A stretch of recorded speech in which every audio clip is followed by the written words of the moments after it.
उसका साथ दिया है बंगाल की जनता ने, जो कहा ममता तेरे गुंडों की अब खैर नहीं, हम निकलेंगे, अपने मताधिकार का प्रयोग करेंगे और मताधिकार का प्रयोग करके ममता बनर्जी की बुरी स्थिति करने वाले। बंगाल जहां पर जजों को किडनैप कर लिया जाता हो, वहां 27 लाख लोगों का नाम अगर जेन्युइन नाम था, अगर वो कट गया तो ये 2700 लोग भी क्यों नहीं सड़क पे उतरे। आग लगा दिया जाता बंगाल में जैसे ये लोग हैं। इसका मतलब ये वही है जो आपके कैमरे पे कैद हुआ था, जो बांग्लादेश से भाग रहे थे बॉर्डर पे, जिनका नाम कट गया। रात में अपनी बहू को भेज दो टीएमसी के कार्यालय। उस महिला को न्याय दिलाने के लिए जितने भांड लोग हैं जो कह रहे हैं सोशल मीडिया पे कि एक महिला, उन्हें ममता बनर्जी में महिला दिखता है, संदेश खाली वाली महिला नहीं दिखती है। उसे आरजे कर की जो महिला बलात्कार हुआ जिसका अभय का, वो उसमें महिला नहीं दिखता है। 80% वोट हुआ था, भाजपा को 59 सीटें जीत गई थी। और इस बार 90% हुआ है, वो भी जेन्युइन वोट हुआ है। ये वो वोट हुआ है जो एसआईआर से बचे हैं। ये वो हैं जिनका वोकस वोटिंग नहीं हो पाया, जो डर से नहीं निकलते थे, जिनके नाम पे दूसरे वोट करते थे। ये वो नहीं है जो असली वोटर थे, उसे भरोसा हुआ, भय को हरा के निकला है। ममता बनर्जी का जाना तय है। एसआईआर के बाद भी बंगाल में बम्पर वोटिंग हुई है। अब ये बम्पर जो वोटिंग हुई है, इसका फ़ायदा किसको होगा, किसको इसका सबसे ज़्यादा समर्थन जाएगा, इन सब मुद्दों पे बातचीत करने के लिए आज मेरे साथ अमित श्रीवास्तव जी हैं, जिनसे जुड़कर जानेंगे कि जो बम्पर वोटिंग हुई है उसका फ़ायदा किसको होगा। बम्पर वोटिंग का सबसे बड़ा फ़ायदा बंगाल की जनता को होगा। बम्पर वोटिंग का मतलब है कि ममता बनर्जी के दुर्नीति, उसके डर की राजनीति की हार हुई। जनता सड़कों पे निकली और अपने पोलिंग बूथ पे जाके वोट डाली, जो ममता बनर्जी नहीं चाहती थी। इसलिए हर चुनाव में वो हिंसा कराती थी कि जनता वोट पे ना निकले, वोट डालने नहीं जाएंगे तो फिर वो ठप्पा छापा वोट करके चुनाव जीत जाएंगी। ये बंगाल की जीत है। और जब 80% वोटिंग हुआ था तो इन्हीं सीटों में 59 सीट 59 सीट भाजपा जीती थी। इस बार 90% हुआ है। और वो जो बोकस थे, वो जो मरे हुए लोगों का भी वोट पड़ जाता था, वैसे लोग अब जब ख़त्म हो गए हैं तो और वोट की संख्या ज़्यादा बढ़ी है। इसका मतलब है भारतीय जनता पार्टी इसी फेज में 110 से 115 सीटें जीत जा रही है। हुमायूं कबीर की आज बड़ी चर्चा रही। वो आज मुर्शिदाबाद में जब पहुंचे तो वहां उन्होंने पहुंचने के बाद वहां को उनको झड़प भी हो गई उनके कई समर्थकों से। तृणमूल को कबीर ममता के चेला हैं, ड्रामा करने में माहिर हैं। आज वो ड्रामा कर रहे थे ताकि कुछ मुसलमान उसको दे वोट। लेकिन सच्चाई यही है कि कोई हुमायूं कबीर को वोट नहीं देने वाला है। लड़ाई ममता बनर्जी और भाजपा के बीच है और दोनों तरफ फिक्स। आज राहुल गांधी ने कहा ना कि मुसलमानों का तुष्टीकरण यदि ममता नहीं की होती तो आज बीजेपी का ये को मौका नहीं मिलता। बस इसी बात से समझ जाइए कि कहां पर किसको वोट मिलने वाला है। रही बात कि ये चुनाव में भय जो था वो हारा और ये लोग चिल्लाते रहे। जिन लोगों ने चुनाव में हिंसा किया वो चिल्लाते रहे कि 2 लाख 2.5 लाख फोर्स क्यों उतारा गया बंगाल में। आज परिणाम यह है कि वहाँ मर्डर नहीं हुआ चुनाव में। किसी के बाप की हिम्मत नहीं हुई कि कोई हिंसा कर ले। थोड़ी बहुत उपद्रव तो होता रहता है। इसका मतलब कि जो फोर्स लगाया था चुनाव आयोग ने बिल्कुल सही किया था। 1972 से कांग्रेस पार्टी ने जो बंगाल के चुनाव में हिंसा का इतिहास शुरू किया, उसे कम्युनिस्टों ने आगे बढ़ाया और ममता बनर्जी जी से चरम पे लेके गई। आज मोदी जी की सेंट्रल में सरकार थी कि सारे गुंडों को घर में बंद कर दिया और कहा कि जो वोट डालना है निष्पक्ष चुनाव होगा। और इसके लिए सच में चुनाव आयोग को मैं धन्यवाद भी देता हूं, बधाई के पात्र हैं। उनको मैं फिर से कहता हूं, उनको पद्म पुरस्कार मिलना चाहिए ज्ञानेश कुमार जी को, क्योंकि जहां हिंसा वहाँ पर हमें ऐसा कोई चुनाव मुझे याद नहीं आता है विगत दशकों से जहाँ पर हिंसा ना होती हो, बैलेट बॉक्स न उठा के कैंडिडेट को ना मारा जाता हो, कैंडिडेट का अगवा ना कर दिया जाता हो। वहाँ इससे कोई घटना नहीं अगर हो पा रही है तो इसके लिए चुनाव आयोग को, ज्ञानेश कुमार जी को पद्म पुरस्कार मिलना चाहिए। मैं बार बार कहता हूँ इसके। और एसआईआर करा के जब सारी चीज़ें आप कर लोगे, चुनाव सुधार कहाँ से करोगे जब वोटर लिस्ट में ही बैठे हुए हैं नाम जिसके नाम पे बोगस वोट होता है, वो हटा के चुनाव आयोग ने बता दिया कि टीएन शेषन तो कुछ नहीं थे जो ज्ञानेश कुमार ने किया है। ज्ञानेश कुमार भारत में सही मामले में चुनाव सुधार के लिए हीरो बन के पैदा नहीं है और उसका साथ दिया है बंगाल की जनता ने, जो कहा ममता तेरे गुंडों की अब खैर नहीं, हम निकलेंगे, अपने मताधिकार का प्रयोग करेंगे और मताधिकार का प्रयोग करके ममता बनर्जी की बुरी स्थिति करने वाले हैं। मगर देखा जाए एसआईआर का चर्चा काफ़ी रही है और चुनाव आयोग पे काफ़ी आरोप अभी भी लग रहे हैं। आज भी कई लोगों के वोटर लिस्ट में जो नाम चढ़ाए गए हैं, आज भी ऐसा देखने को मिला। हाँ, ट्रिब्यूनल ने देखो बंगाल में एसआईआर सुप्रीम कोर्ट के निर्देशन में हो रहा था। शुरुआत में जरूर चुनाव आयोग ने शुरू काम किया था चुनाव आयोग ने, लेकिन बाद में सुप्रीम कोर्ट ने हैंडओवर लिया। वो जिस बंगाल में 6 जजों को किडनैप कर लेते हो टीएमसी के गुंडे, वो वहाँ पर क्यों इन्हें तकलीफ है एसआईआर से, क्यों इन्हें तकलीफ है? ये बम्पर वोटिंग बता रही है।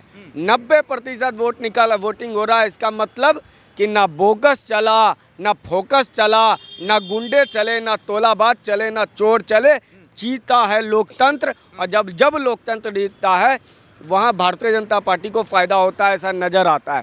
इसलिए मुझे लग रहा है बंगाल में भारतीय जनता पार्टी पूर्ण रूप से अपनी पूर्ण बहुमत की सरकार बना रही है। इसी 20 सीट में 110 से 115 एसआईआर का विरोध कौन कर रहा है? अच्छा, ये कह रहे 27 लाख लोगों के नाम कट गए। सब बंगाल जहां पर जजों को किडनैप कर लिया जाता हो, वहां 27 लाख लोगों का नाम अगर जेन्युइन नाम था, अगर वो कट गया तो ये 2700 लोग भी क्यों नहीं सड़क पे उतरे? आग लगा दिया जाता बंगाल में, जैसे ये लोग हैं। 27 लाख लोग बंगाल को आग लगा देते। इसका मतलब ये वही है जो आपके कैमरे पे कैद हुआ था, जो बांग्लादेश से भाग रहे थे बॉर्डर पे, जिनका नाम कट गया और वो सामने नहीं आए। हो सकता है कि वो घुसपैठिया हो, रोहिंग्या हो, बांग्लादेशी हो, या वो हो जिनका एक आदमी का 2-2, 3-3 बार नाम आ गया था, 2-2 बूथ में, 3-3 बूथ में। ऐसे लोग अपना नाम बदल के आधार कार्ड में स्पेलिंग मिस्टेक करके दूसरे जगह वोट डलवाते थे। ऐसे लोग ही होंगे। इनकी रोने वाले ये आज तक इस बात पे नहीं रोए, ये कहते हैं संविधान खत्म हो गया, लोकतंत्र खत्म हो गया, ये उस बात पे नहीं रोए कि कैसे लोकतंत्र को दबोच के कुचल के वहाँ हत्याएं हो रही थी राजनीतिक की। और राहुल गांधी जी ने तो कल ही ऐलान कर दिया कि मुस्लिम तुष्टीकरण मतलब टीएमसी और हिंदू ध्रुवीकरण मतलब भाजपा। तो बताइए कौन जीतेगा? ये तो राहुल गांधी कर रहे हैं। लेकिन राहुल गांधी ने अखिलेश यादव को तमाचा मारा है। राहुल गांधी ने अखिलेश यादव को तमाचा मारा कि तुम ज़्यादा मुस्लिम मत करो। दलितों को उत्तर प्रदेश में 17 सीटें रिजर्व है। अगर ये डिलिमिटेशन और महिला बिल पास हो जाता तो इनमें से ये सीटें बढ़ के 26 सीटें दलितों के लिए आरक्षित हो जाती उत्तर प्रदेश में। यानी अभी 17 दलित हैं उत्तर प्रदेश में सांसद, अब 26 हो जाते। इन दलितों का किस लिए अधिकार छीना अखिलेश यादव ने कि मुसलमानों को आरक्षण दो। मुसलमान जो संविधान हमारा नहीं कहता है, बता संविधान को कुचल दो। अखिलेश यादव चाह करके चाहते थे कि मुसलमानों को आरक्षण दो। इसलिए आज राहुल गांधी ने धमकाया है कि ज़्यादा मुसलमान मत करो, 2027 आने वाला है, तुम भी गिर जाओगे।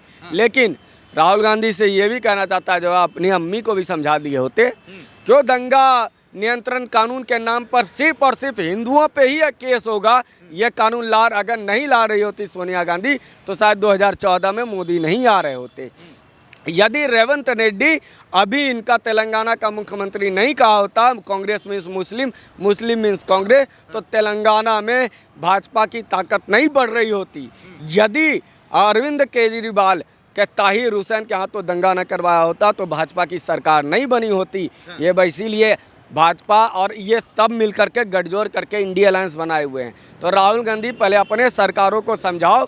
अखिलेश यादव को तो समझा ही दिए, तेजस्वी यादव को तो समझा ही दिए, लेकिन अपने सरकार अपनी अम्मी को भी समझा देना। अब मुस्लिम ना करे, वरना करोगे तो भारतीय जनता पार्टी आएगी। आप कह रहे हैं कि महिला आरक्षण की भी आपने बात करी, महिला आरक्षण के लिए कह रहे हैं कि विपक्ष ने वोट नहीं किया, मगर आज सोशल मीडिया एक्स पे देखने को मिला कि कई तमाम लोग कह रहे हैं कि एक तरफ भाजपा महिला आरक्षण की बात करती है और एक तरफ एक महिला को हराने के लिए तमाम अपने आला अधिकारी पूरी पार्टी झोंक देती है। कई बड़े बड़े नेता वहाँ पहुँच जाते हैं, खुद प्रधानमंत्री। महिला को हराने के लिए नहीं, हजारों महिलाओं को न्याय दिलाने के लिए, जिसका रेप करता था टीएमसी का गुंडा, जो कहता था आज रात में अपनी बहू को भेज दो टीएमसी के कार्यालय, उस महिला को न्याय दिलाने के लिए जितने भांड लोग हैं जो कह रहे हैं सोशल मीडिया पे कि एक महिला, उन्हें ममता बनर्जी में महिला दिखता है, संदेश खाली वाली महिला नहीं दिखती है, उसे आरजे कर की जो महिला बलात्कार हुआ जिसका अभय का, वो उसमें महिला नहीं दिखता है, जिसका रेप हुआ आसनसोल में, मिदनापुर में, पूरे बंगाल में महिलाएं सुरक्षित नहीं हैं, वो महिलाएं नज़र नहीं आती है। असल बात यह है कि ये महिलाओं के नाम पर इन्हीं लोगों ने शोषण किया ना। जब भी सुधार की बात आती है, जब भी महिलाओं को अधिकार की बात आती है, ये इसी तरह का ड्रामा करते हुए, इसी तरह जब महिलाओं को आरक्षण मिलना था तो मुस्लिम महिलाओं के नाम पे अखिलेश रोक दिया, कांग्रेस रोक दिया, डीएमके रोक दिया। ये समझिए एक महिला नहीं, हजारों महिला के कार्य को सुरक्षा, बंगाल की करोड़ों महिलाओं को सुरक्षा देने के लिए ही ममता बनर्जी का अंत होना जरूरी है, उसकी सरकार का अंत होना जरूरी है, और वो हो चुका है, बंगालियों ने तय कर लिया है। अभी चुनाव आयोग ने 2 बड़े फैसले और लिए कि 21 तारीख से लेकर 29 तारीख तक सारे जितने भी ठेके थे वहाँ पर दारू की जो दुकानें थी वो बंद करवा दी हैं, और एक बाइक पे 2 लोग नहीं चल सकते, अगर कोई इमरजेंसी है तो जा सकते हैं, वरना बाइक भी बंद करवा दी। नहीं, बाइक रात में बंद हुआ है, और कहा गया है रात में आपको बाइक से क्यों करते थे, ये लोग बाइक से आते थे टीएमसी वाले, ये एक्सपीरियंस है। गांव के बंगाल के लोगों ने कहा कि ये बाइक से लेकर के आते हैं और दूसरे जगह से आकर के यहाँ दंगा करके चले भाग जाते हैं।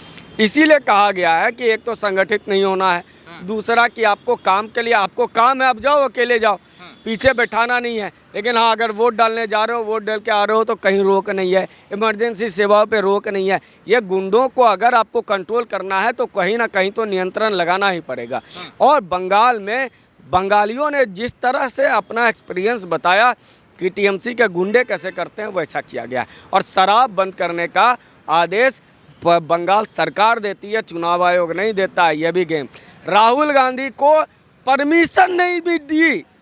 आज भी बंगाल की सरकार ने कहा कि 7 दिन पहले तुमको आवेदन करना चाहिए था राहुल गांधी, तुमने नहीं किया, इसलिए तुमको हम सभा करने नहीं देंगे। ये बंगाल की सरकार ने कहा है, जो अभी ममता बनर्जी के अंडर में है, समझिए। और ये लोग गाली दे रहे हैं चुनाव आयोग को।